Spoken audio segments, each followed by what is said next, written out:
ಆರತಿಯ ತಟ್ಟೆಯಲ್ಲಿ ಹಣ ಹಾಕುವುದು ನನಗೆ ಇಷ್ಟವಿಲ್ಲ. ಆರತಿ ಮತ್ತು ದಾನದ ಬಗ್ಗೆ ನಾನು ತಿಳಿಯಲು ಬಯಸುತ್ತೇನೆ. ನೋಡಿಪ್ಪ, ಏನಾದರೂ ಒಂದು ಸ್ವಲ್ಪ ಕೊಟ್ಟರೆ ತಾನು ನೀವು ತೊಗೊಳ್ಳೋದು.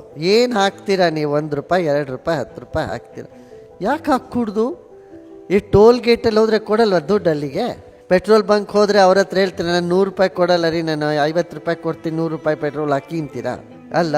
ಹಾಗೆ ಆದಾನ ಪ್ರದಾನ ಇರಬೇಕು ಅಂತ. ಏನಾದರೂ ತೊಗೊಂಡ್ರೆ ಅಲ್ಲೇನಾದರೂ ಸ್ವಲ್ಪ ಕೊಡಬೇಕು ಅನ್ನೋದಿದೆ. ನೀನು ಆರತಿ ತೊಗೊಂಡ್ರೆ ಜ್ಞಾನವನ್ನು ಪಡ್ಕೋತಿದೀಯಾ, ಅದಕ್ಕಾಗಿ ಸ್ವಲ್ಪ ಏನಾದರೂ ಕೊಡಬೇಕು ಅನ್ನೋದು ಹಿಂದಿನವ್ರು ಇಟ್ಟಿದ್ದಾರೆ.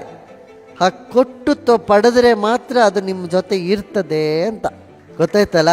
ಈಗ ನಾವು ಫ್ರೀ ಸ್ಕೂಲ್ ಮಾಡ್ತೀವಿ ಅಂದರೆ ಎಷ್ಟು ಫ್ರೀ ಸ್ಕೂಲ್ ಮಕ್ಕಳನ್ನ ಕಳ್ಸೋಕ್ಕೆ ಯೋಚನೆ ಮಾಡ್ತಾನೆ.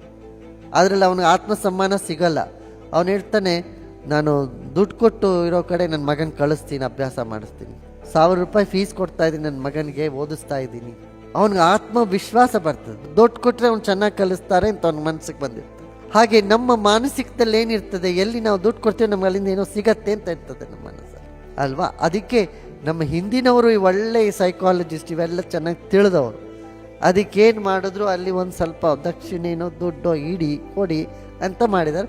ಯಾಕೆ ಅದಾದಮೇಲೆ ನಿನಗೆ ಅದನ್ನು ನಾನು ಪಡ್ಕೊಂಡೆ ಅಂತ ಅಂತಕ್ಕಂಥ ಒಂದು ತೃಪ್ತಿ ಸಿಗತ್ತೆ ಅಂತ.